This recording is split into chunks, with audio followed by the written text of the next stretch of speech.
Hello, everyone, and welcome to this show. You're here with me, your host, Juliette Bryant, and I'm very pleased to welcome the lovely Gina Metcalfe.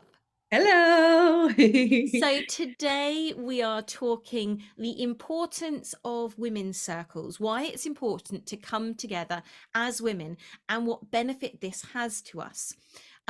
For me, I started running women's circles probably about over 12 years ago now, and I did it because I was pregnant with my middle son, and I really felt the need for women coming together.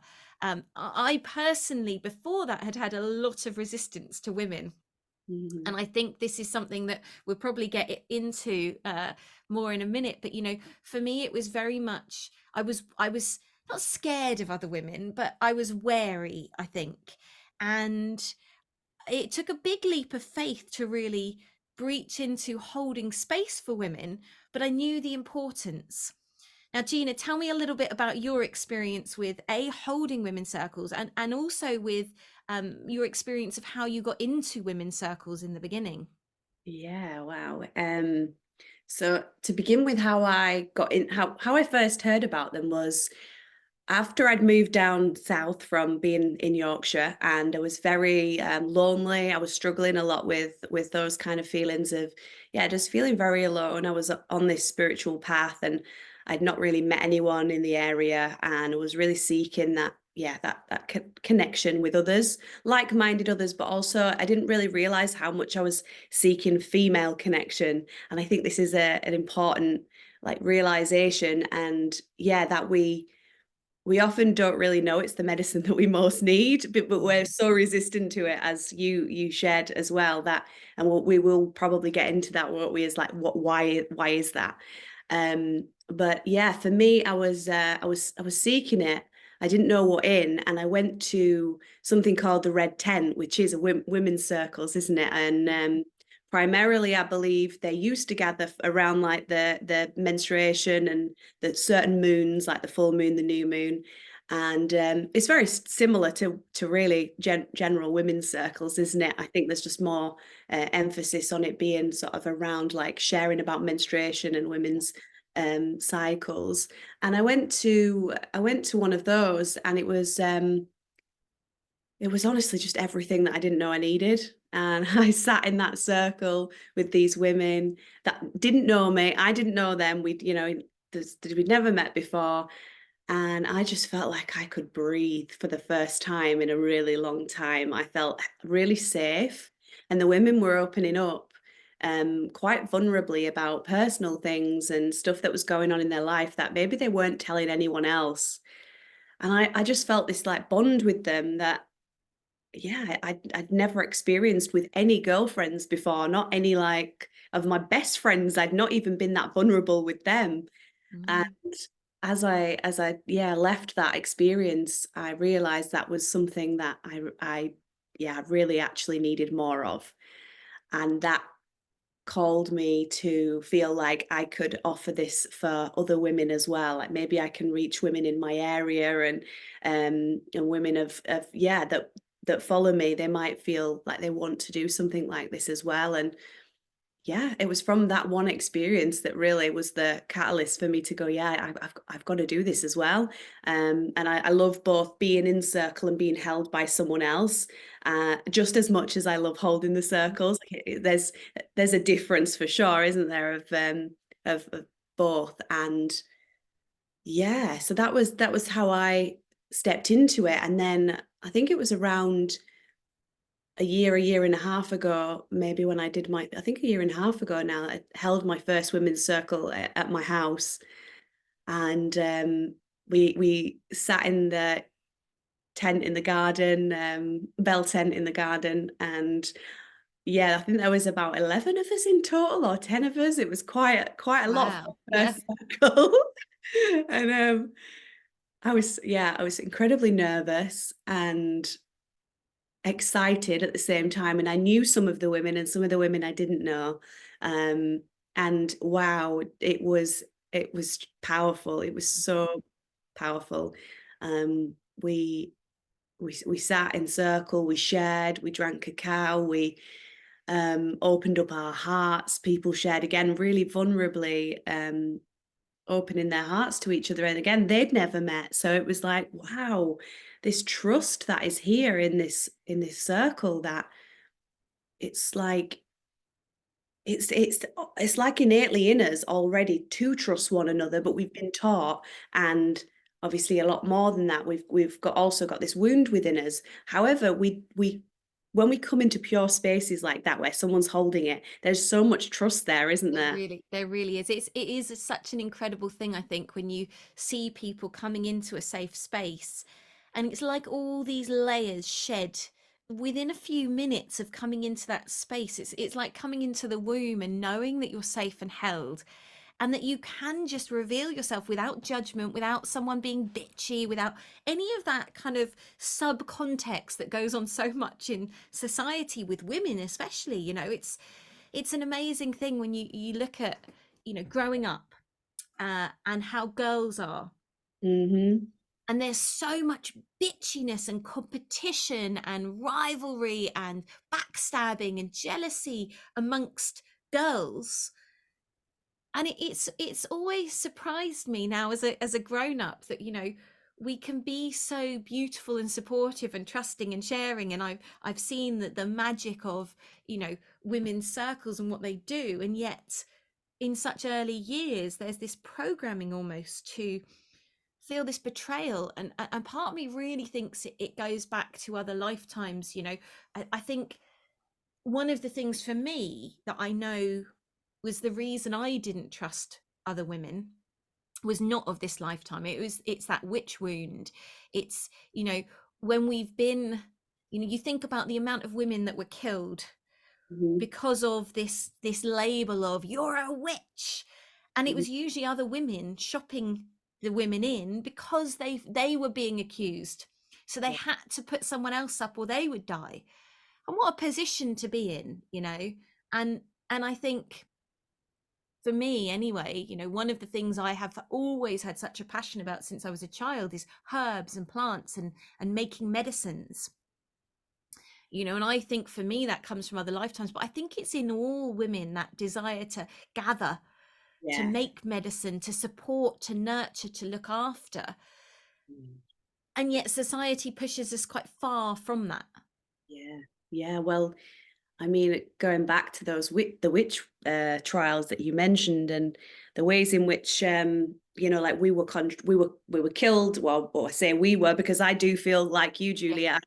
I have a very strong sense that something happened to me, probably in a previous life, or maybe many, because the fear of being persecuted is so strong. And I guess it's all connected with what we're sharing, but that feeling of um I don't know if it's safe for me to say this. I don't know if I'm safe to share this wisdom about, menstruation, or, and cycles and herbs and everything that really a healer is and Mm. shares, because of what's been stopped and like suppressed within us. And imagine, whether we were those women that were, prodded and poked, and like it was horrific that what they went through, whether we were them or whether we feel the pain that our ancestors Mm. went through, it lives within us because we are from them. We descend from these wombs and these wombs and these Exactly. wounds, and so we have that, we carry that imprint, don't we? Which Yeah. I feel like the more you step into the healer within you, the more it comes up. So the fear, um Yeah. and the wound, let's say, comes up stronger and stronger. And it's like, okay, it's like a little bit of a challenge, you want to do this, but you've really got to heal this first. Yes. So like you're gonna face quite a lot stepping onto the path of, especially I think if you want to hold space for women, Totally. that's going to be a big part of the work, because we can't have the light without the dark, can we? No. I remember when I decided I wanted to start holding women's circles, and I was living in Saffron Walden at the time. I really felt the call. Like, my mum died when I was 21. So when I was a young mum, the need for that sisterhood was so strong. I don't have a sister. I've got four brothers, so I've been surrounded by men all my life. And when I was growing up, I loved having male friends. I felt much happier hanging Yeah. around men than women. I had a few women friends, but not many. It was Mm, mainly that male friendship that I really kind of loved. And when I really felt this calling in me to do this, and I'd read the book, The Red Tent, which is an incredible book. yes, it And is. it's all about the menstrual cycle and how these women were shunned in a way when they were on their bleed. And this still happens in a lot of cultures. Women are shunned on their bleed. And they were sent away. And I remember the phrase when they're talking about it, where they walk away with their heads down until they're out of sight of the men. And then they're like cheering, you know, Yeah. They were to be, actually loving it, weren't they? Like when they were separated from the yeah. group, but they were actually loving that time that they had together. Exactly, because they didn't have to do anything. They didn't have to wait on anyone. They didn't have to make food. They didn't have to look after anyone. They had that time of nurturing. And I think that's such an important thing. And I think that's, for me, it came because of children. And I think a lot of women, it comes because of that. And it's beautiful that it's come to you before that. Yeah. But I think a lot of women get to that point where they have kids and they're like, oh my god, I need to be me. I can't just be a mother and a wife or a partner. I need, who am I need to be with other women and be able to talk about these issues, and like how my bleed is and all this stuff that you can't talk to other people about, like men. Yeah, that's what I was just about to say. It's often difficult for women to share with their partners about it because their partners, no disrespect to men, because they just haven't experienced it. They Yeah. can't understand. There's no way they can understand what it's like to be in a bleeding body. And so, yeah, that we can't even expect them to understand, but we No. can guide them as we are sort of exploring more and learning. I know the first time Leon sort of saw me putting my blood on my face, he was like, he went, "You've got to try everything." And it was like he didn't, yeah. And now it's completely normal to him. Like he doesn't bat an eyelid when he sees me, Yeah. putting it on my face. But it's such a journey to go from there to there, right? Like from all the shame and everything that we've been Yeah. taught about blood and all of those feelings and everything, to then being so comfortable to know that it's safe to put it on your, whether it's on your body or face, or even maybe it's not, it's you don't even connect in that way. But that's such a journey to go on, to become okay with that because of all of what we've had to unlearn. Exactly. And even just if you're using kind of menstrual pads that you're washing, just the having them soaking and having that kind of blood around, I've having three boys myself, I'm trying to really make sure that I I'm so open and honest around my bleeds and seeing things so that it's not like, Yeah, I remember some friends when I was growing up who couldn't ask their dad to buy them tampons or pads when they went food shopping, and they felt so embarrassed about that. And luckily my dad was absolutely fine. I'm like, "Oh, can you buy me some tampons?" And there was never an issue for me around that side of things. But, for so many people there's that thing of like, "Oh, I can't talk to a man or a boy. I can't talk about my period because it's dirty." yeah, yeah. Do you remember your first like your first bleed, and like was your mum around then? Your mum was live then, wasn't she? Yeah, so I was 11 and I'd been out at a friend's house with this boy that I had a crush on, and I lived in Florida. I was wearing these white shorts, and my stomach felt really weird in the evening. We were watching Friends. Anyway, he walked me home. Luckily, I had a top tied around my waist, um, and got home and there was blood, and I was like, "Oh my God, what's happening? I'm bleeding!" And it was like it was quite scary. Did And you my know mum, what it was or not at I that point? did, but I didn't. At first, when you just see blood in your pants, it's a bit of like, shit, what's going on? Um, and then I went and talked to mum. She's like, "It's okay, it's your period." And I knew it was my period, but it was still that like, oh my God. Mm, Um, and it was a very kind of easy thing. And she was like, "Have a nice hot bath." And, there was nothing, she made it very reassuring for me, which was great. What yeah. about you? My first what memories of my first bleed? I was at my dad's, and at the time his partner, so my stepmom, and I think I was around, I think maybe 13. I've got a feeling around that age. I don't think Mm, I was as young as you. I think I was a little bit older. I could have even been 14 maybe.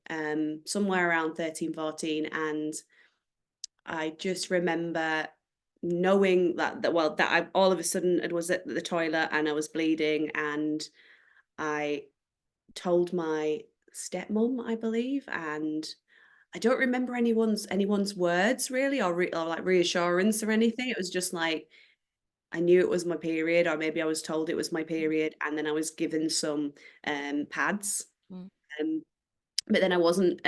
Sadly, and this is, this is not to what's the word, bitch about my stepmom, because mm. I now have we do have a lovely relationship. But at that time, there was a lot going on playing out within our family Yeah, dynamics, and she wouldn't allow me to take my pads home. It was one of these things that you couldn't take. They didn't like us to take our clothes from each other's houses. So, like, if I was at my dad's, we had certain clothes there that had to stay there, and they yeah. couldn't go back to mum's, I believe. So, yeah, the same thing played out with the sanitary products. Like, you can't take them home. And I remember I must have been going to my grandma's that weekend, and my grandma was absolutely distraught. Like, she was so angry, she Mm, was fuming. And I suppose this is so linked with what we're talking about the persecution of women, and the sort of, yeah, the wound within us, and it played out sort of there. And my grandma was then yeah, very annoyed about this, that I couldn't bring these sanitary products, and I believe she bought me some because I was staying mm. at hers that weekend or that next evening. So it was all okay, but there was this energy Tension around around it. it, this Yeah, tension with yeah, women around my bleed. yeah.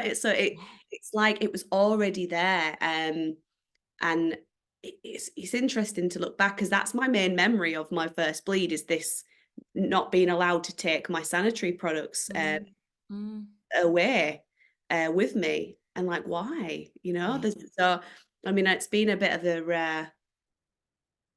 an uncovering of that as I've gone on and learnt about, like, the sister wound, the witch wound, the mother, the feminine wound, and understanding that there was obviously something there that was playing out too, I which there think was. yeah, it's this thing of betrayal, isn't it? We Yeah. so often feel betrayed by other women instead of supported, and I think it's for me, I've so for 12 plus years I've been holding women's circles, so it's been quite a while now that I've been doing it. And more recently I've been holding them kind of every 6 weeks during my wild women retreats, and which you've been a part of some of them, which is lovely. In fact, you've come to most of them, whether Yeah. you're holding helping me hold space or whether you're just there. I think you've been to probably about 90% of them in the Abs last few yeah. years. Yeah, I actually just feel, like, called to share as well how special your circles are. Like, I've been to quite a few, and whether it's because we have this connection and this bond between us, which I do believe is very deep and goes back somewhat to previous lives, but the way in which I feel so safe in your space, the way you hold the space, and the way you guide us, and the things that come up are always so transformational. You really are like an earth angel of this, yeah, of Oh, this thank life, of you. past lives. And I'm yeah, I'm so honored to be a sister, and to sit with you in those spaces and be a part of of your journey, as well as the journey of sisterhood and connection. And this is why this work is so important, isn't it? For this reason, the way you feel now, like this. And we've not been taught to be supportive of one another. There's a lot of that, sadly, that wound that we feel, that's like we don't feel if someone else is shining, that we can shine. And actually, it's so the opposite. It's that it's if we support another woman shining, it does never take away from us. If anything, it lights us up, because we feel so, like, beautiful sharing that. Yeah, Totally. I mean, it's like when you started holding women's circles, I felt really excited for you. And Yeah. some people could have, we don't live too far away, could have thought, oh, it's a threat, you're holding space. But it's for me, it's nothing like that. It's so exciting to see you stepping into your power And and I remember owning. messaging you, didn't I? I was like, I just want to check. I think I wanted to check in, like, is this, Yeah. how does this feel? Is it okay? Because Yeah. I'm aware of this, the wound that's there within women. And I just wanted to, like, I guess, make sure that you felt okay. Um, and that, yeah, that we were both we Yeah. both felt like safe with it, I suppose, that it's okay for me to do that too. And that you actually said to me, there's more than enough to go around everyone. And that was like, yeah, that was such a big lesson at that time, that I had been struggling as well with feelings of lack of abundance and a lack of financial resources and all of that. And when you said that, it was like, of course there is. Mm. Of course there is. And yeah, and it's interesting because sometimes maybe the same women will come to each of ours. But that's beautiful, right? Because it's Totally. And they're just, getting totally different experiences on one level. I mean, it may be a similar yeah, format, but it's yeah, a different experience because it's different energy. It's like, yeah, the wild women retreats that I run, I plan a structure for the day, but I don't plan too much because I want that flow to happen. It's like I never plan the meditations. I plan a theme and then I just trust the flow. And I think that's what's so lovely, because then what happens is everyone that's there brings their energy into the space. And that's, I think, what the women's circles are about. A circle for me is about no one yeah. is owning. No one is saying I'm the boss. There's And no even though hierarchy, is no, there? and even though I may be the one who's holding that space and creating it and doing the logistical part of bringing everyone together, I'm no greater than anyone else. We're all there together, Yeah. and I'm just facilitating that space being held, because you need that. When I first started holding women's circles, I came up with this plan, and it was like, what we'll do is everyone, because there was a group of us who were kind of coming regularly, everyone each month will run a different one, Mm, so that there's no one person that's kind of doing it. And what I found was that without someone really anchoring in who had the ability to hold space, and this isn't like making myself, being big-headed, but it's part of the gift I have, is to create that safe container and hold it. Now, it doesn't mean I then have to take over and do everything, but what we found in the group as a collective is that if I did that, and each time I started with a meditation and I created the space, and then someone else then did the next part, that was great. But people didn't feel comfortable with being in charge of actually holding everyone. And so we then found our rhythm, because that's what it's about, finding your rhythm. And we it was beautiful seeing it evolving. And I then, after a few years, I went away, we went traveling, and I thought, oh, hopefully it will carry on, because it'd been going for over 2 years. I thought, hopefully, and it didn't. oh, It just dissolved. And that was very interesting, because I think with this, you need an anchor point. mm, yeah, yeah, for sure. And you'll know, when you hold space, it isn't about being the kind of top dog. It's not about being the queen Oh God, no. or the priestess. It's not about taking on that I am this big person. But it also takes dedication. And I feel there's a set of tools that we need when we're holding that space, like being able to cleanse the space, being able to, for me, I call in the direction, so I've got that anchoring. It's having that way to create that space that someone walks into and goes, oh, Yeah. I'm safe in this presence to allow myself to come forward. Yeah. And space enough within you as well, as the, like, facilitator, that you're not too full with your own stuff, that you can't, bring it. If you are too full, then everybody else's stuff is just going to be way too much. So in some ways we have to come into like a clearer space within us, even if that means that beforehand, you're taking some breaths and you're meditating, or you're setting those intentions, like you said, and the sage and everything can be beautiful tools as well. But we also need that clearness within us, don't we? To be able to, because everyone's going to bring their own yeah, that their own stuff, if you like, their own emotional things. And whilst it's not for us to take that on, we also do feel it whilst in the circle. And yeah, I mean, that's a big part of it as well, isn't it? Learning to, whilst you're in the circle, even if you're not holding it, you're with, you're sat in circle with these other women, you're going to hear some quite deep things at times. You might hear some vulnerable shares, might bring up some emotion within you, and it's knowing that it's all okay. It's all, it's safe to be vulnerable. But also then when you leave the circle, you are going to feel like you've let it go, and you're not then carrying other people's stuff with you for like Well, the I, rest of I the day. had a really interesting experience where, I was doing quite a lot of festivals and I was holding women's circles within the festivals. And I hadn't been holding women's spaces in festival kind of settings. I'd mainly just been doing my nutrition stuff. And so what was very interesting is after the session, you're kind of pulled, everyone wants to talk to you, you're kind of in this thing. Mm, So you haven't necessarily, or I didn't have the time to sit and then clear myself. yeah. And I was finding, and it was very, very interesting, my belly, my womb space would really bloat, and I would look like I was 6 months pregnant, and I would have pain in my stomach. And Yeah.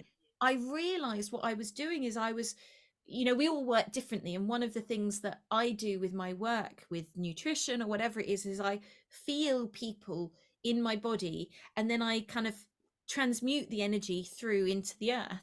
But I hadn't had that time or the awareness that I needed to transmute into the earth. So I was holding it all in my womb because that's where we'd all connected. And so I then realized that I had to, after running a retreat, after running anything where the women are there, it goes into my womb. I have to sit on the earth and just discharge all Yeah. of that built up energy into the earth. It's amazing as we come together. I mean, one really easy way of seeing how connected we are as women is the ways in which our cycles sync up. Yeah. I mean, that's the first way, but then as you go into circles together, you one thing I've become aware of, very similar to you, Julia, is that my belly will, especially in circle, even if I'm not holding the space, I'll get very full in my womb, and I can sometimes feel there's like connections with other women in that circle. And yeah, like there's some deeper wisdom going on there, some deeper like intellect that's working through our wombs Yeah. whilst we are in that space. And it makes sense, right? Because I mean, all of this work and the witch work and the healer and this embodied like woman, it's a lot of it is womb work, right? And it's about coming back into connection with that part of us that has been so uh, denied, disconnected, we've been separate from, and it's like all of a sudden, uh, that part of us wants to like be seen and It like almost wants to communicate, doesn't it? It's like, hello, hello, wombs. And at first I used to feel quite embarrassed by it in circle. I'd be like, what is going on? Why am I feeling, or like you said, some pain, maybe discomfort? And I couldn't understand it. But as you go further on, you start to see the ways in which the language from your own body communicates. And yeah, I think it's different for us all, but it's also similar. As women, cycling women, we're gonna experience that, like, yeah, expansion. It is an expansion, It isn't is definitely an expansion. But I it? think that's kind of what we're doing, isn't it? We're filtering different emotions and feelings and experiences and history and stories and all of this stuff Yeah. into that womb space, which is almost like that creation space, whether you have a womb or you don't have, if you've had it removed, but it's that Energetic. space of the womb, the energetic imprint is there no matter what. Yeah, And it's kind of like we're filtering, and it's almost that creation of the new energy that will then rise up from this collection of women coming together. yeah, and yeah, and the after effects of women's circles as well. So like, even if you've not been to a women's circle, but you have been around someone that's been to one or that holds them or talks about them, that will be rippling into your life. The medicine of what was created in that circle, it just ripples out. You can't not. And it impacts then, the next person, the next person. So everyone that's in your world, Juliet, that has that, beautiful like privilege of being connected to you, they get to experience, some of that, like that rippling Yeah. that's you've gone through, you've shared, what, even whether it's in circle or not, like people get to feel all of which you have embodied, transformed, transmuted, like healed, so that you can be that purer like Mm, vessel. People that are in your energy field get to experience that, and that raises their consciousness just by being totally. in your presence, It's a which is magic, isn't it? it's magic. It's literally magic. So, Gina, I've got a Yeah. question for you. As someone going to a women's circle, not holding it, but going to, what would you say is the number one thing? And I know you've got loads of things, but what would be the number one thing you would say benefit to your life going to women's circles? Connection.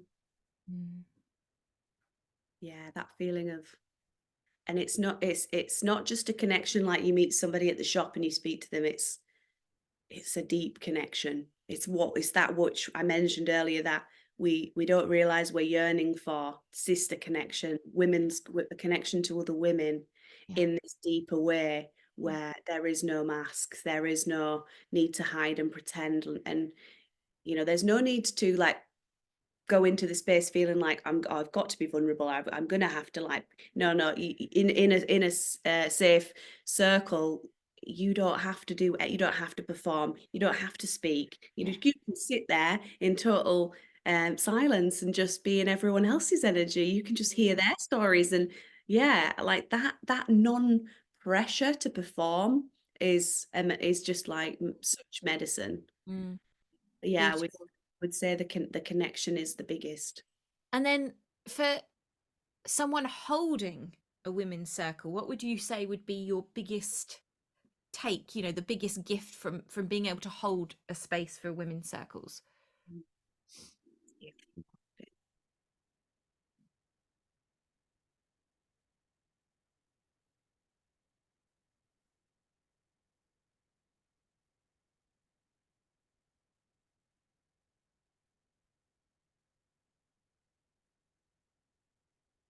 Ooh, that's a harder question.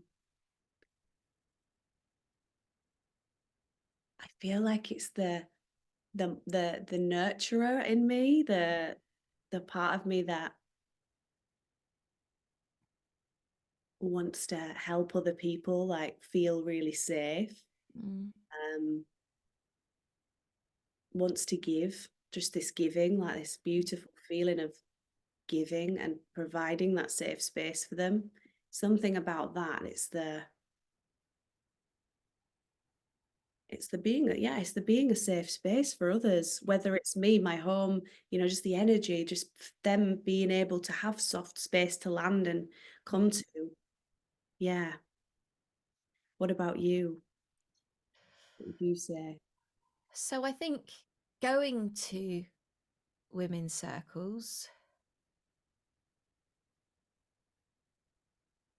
would be that space to be vulnerable.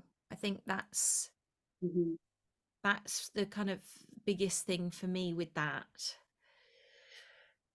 And I think holding them, I think there's something around that empowerment, seeing Mm. what's so beautiful for me is seeing people shine and seeing them like just be able to release stuff, and then the light that comes into them when they can really be themselves. I think that is such a magic holding space, Yeah. getting to witness that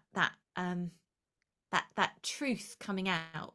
And it's, that the phrase namaste, which is quite overused in the kind of Western world, and I think people forget its real meaning. namaste. There was a beautiful song that I used to sing that goes, "The light in me sees the light in you. Namaste." And for me, it's like uh, seeing that light, the truth of the being coming through.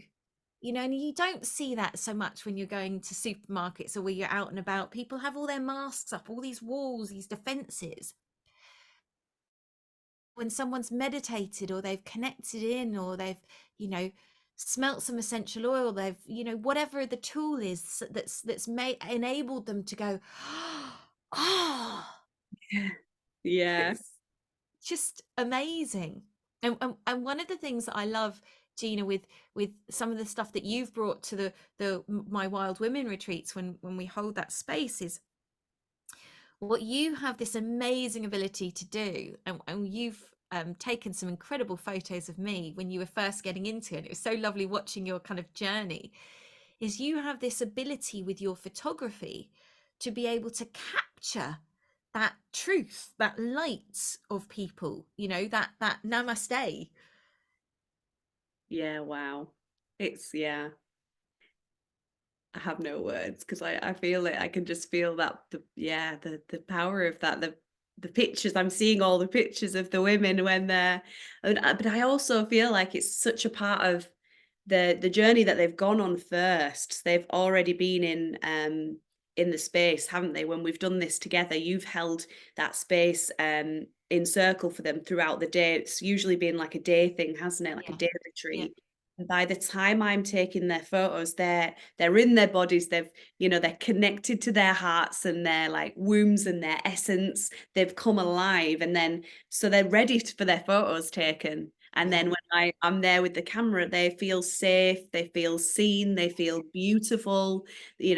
Often there's some garments for them to wear, and all of that has just prepared them. And then they step into the goddess within them, yeah, or whatever you want to call it, the light within them, the divine. And you see that, and I can see it, and it's like you mentioned about how you see that the transformation within them.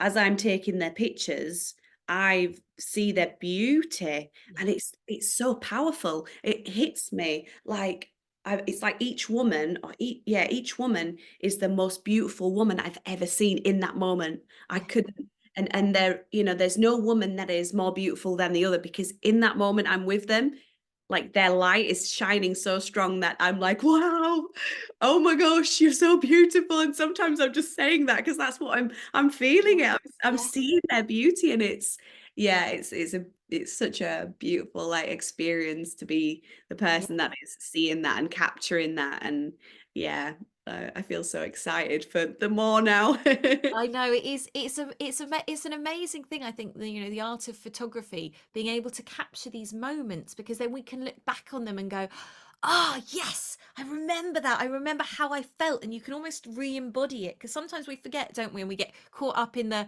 oh, woe is me, I'm not good enough, I'm getting old.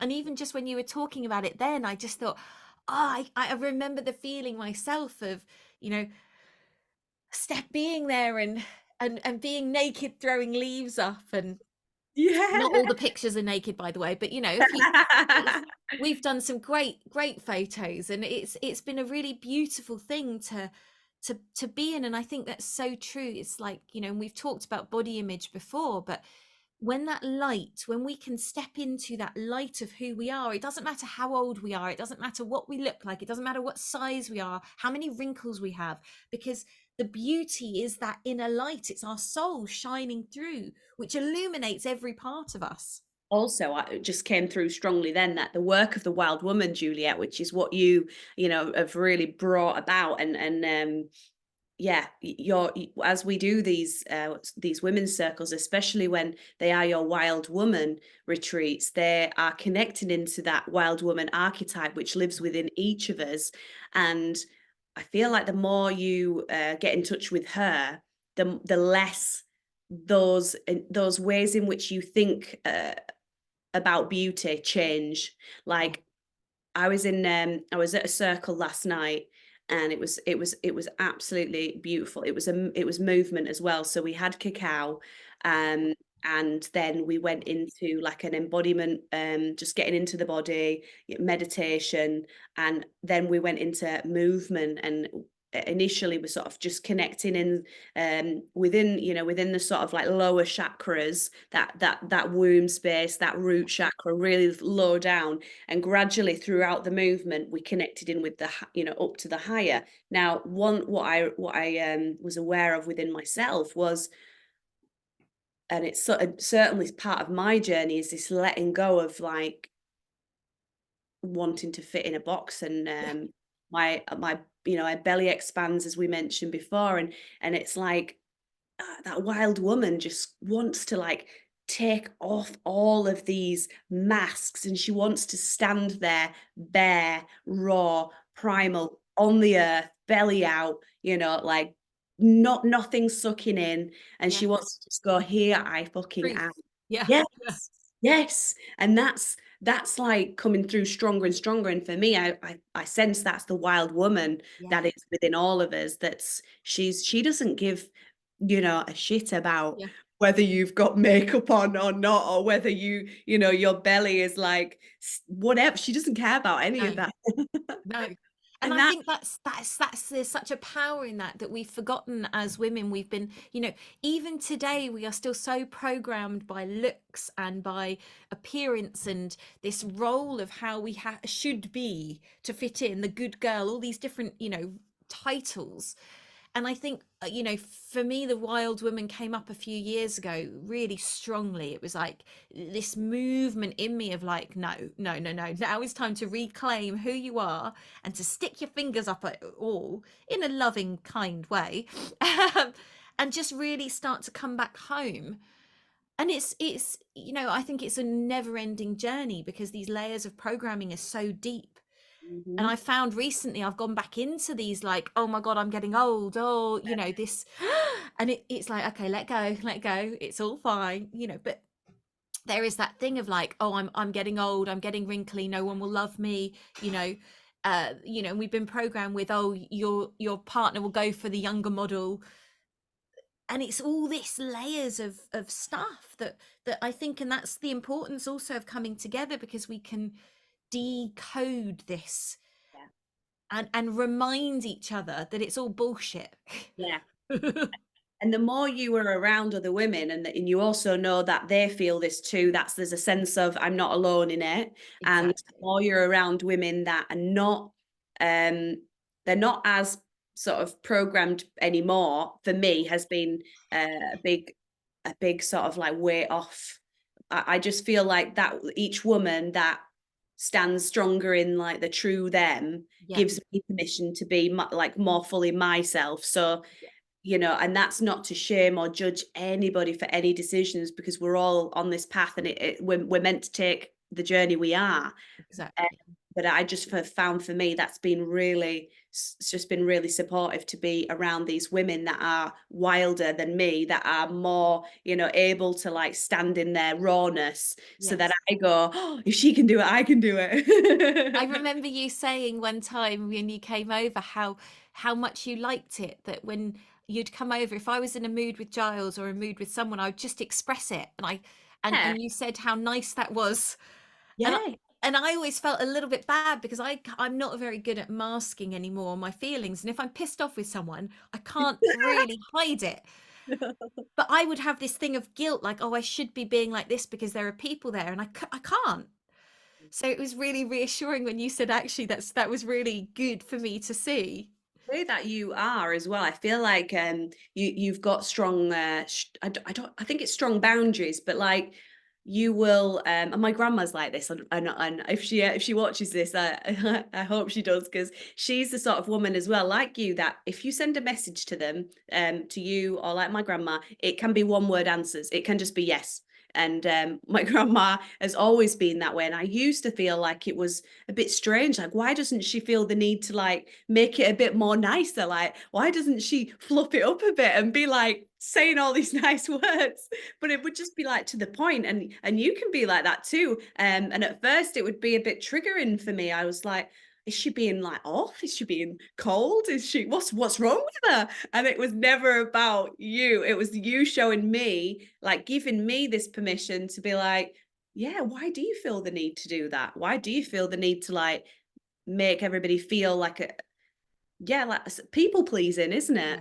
Yeah. Yeah. People pleasing And I've completely. spent so much of my life being a people pleaser. And it's not until I hit kind of 40, I'm going to be 46 this year, that I really got this thing of like, why am I wasting all this energy on pleasing everyone else when what it's doing is actually destroying me and my energy? And then you get to a point where it's like, I don't actually have the reserves of energy to do this bullshit anymore. And I was talking, I was doing an interview with someone about the perimenopause and this changing landscape. And I had this image that really came to me that was so profound, and it really holds in my mind so much now, of this tree. And we're all like this beautiful tree. And what a tree does in the autumn is it knows that there's less sun. So in the spring, it's like sun's coming. So all these buds come out. It's got all this life, and it puts out all these leaves because it knows it's going to get the energy back from those leaves from the sun. But as the sun starts to diminish, it's like, I can't keep expending all this energy on all these leaves because they're not feeding my trunk. And ultimately, that will kill me. So what it does is it pulls all the energy from those leaves back into its trunk. And as it does that, the leaves then go brown and fall off the tree. And it holds in its core all of that energy waiting. I know, it's powerful, isn't it? Like yeah, like that was so such a yeah. And it's like every month we do that, but we also do that on the greater cycle. And it's like, what I realized for me was, it's like, what do I need to shed? What leaves am I letting go of so that I can maintain this core strength deep into the earth, so that then when the energy's ready, I can bloom again. Yeah. But we can't be in bloom all the time. And I think that's what this space of, the wild woman, of just holding that space for women is about. It's giving ourselves permission to not have to be on show, not have to be blooming all the time. Hi, I'm great. How are you? Yeah, yeah. Yeah. Putting on that front, which we don't feel. And it's like coming back into that authenticity of like, who are we? And that doesn't mean that we can't, sometimes we do have to be nice and say stuff that, because we don't want to hurt everyone's feelings. There is a balance within it all. Of course. um but it's also so important that we honor and respect ourselves. And I think that's what the space of the women's circle does, is it gives us that space to respect who we are Yeah. Yeah. and know we're fine. That's great who we are. We're more than enough. Mm. Yeah. Yeah, absolutely. I was wondering if I was going to check if there's any questions or anything that anyone said on the live. Um, So I think also, we've only got a few more minutes on this, so it'd be great to just have a little bit of a chat about what's coming up. yeah. So we've got something really exciting coming up, which I'm really looking forward to, which is going to be great. In April, we are going to be in Spain, running together a Nourishing the Wild Woman retreat, which is going to be amazing. Gina's going to be doing some of her photography as well. We're going to have movement, meditation, breath work, cacao, creativity, dancing, chill time, beach. Yes. Yeah, basically like what the circles are, but then extended for several days. I think we're 3 to 4 days, aren't we, depending on when people fly back. So it's Thursday through Sunday, the 11th of April to the 14th of April. And then if you want to stay on the Monday and fly out Monday night, then you can. But it's going to be beautiful. We've only got a few spaces left. So if you want to come and really experience this deep dive of what we've been talking about, then do check out JulietteBryant.com, and you can have a look there for more information about that. Or And even a message if you've got any questions as well. I mean, we've got some resources, haven't we? Some that we can send out if people want that extra information. You want to know, yeah, the logistics or anything like that. And Gina, if people want to get in touch with you about your photography or your circles that you're holding, how can they do that? Yeah, I'm probably most active on social media, Instagram and also Facebook. So my Instagram, I have one that's like for where I share about women's circles, and then one that's my photography. But I kind of share a bit of both on each. And I've got my personal one is at life underscore with underscore G double E. So life with G.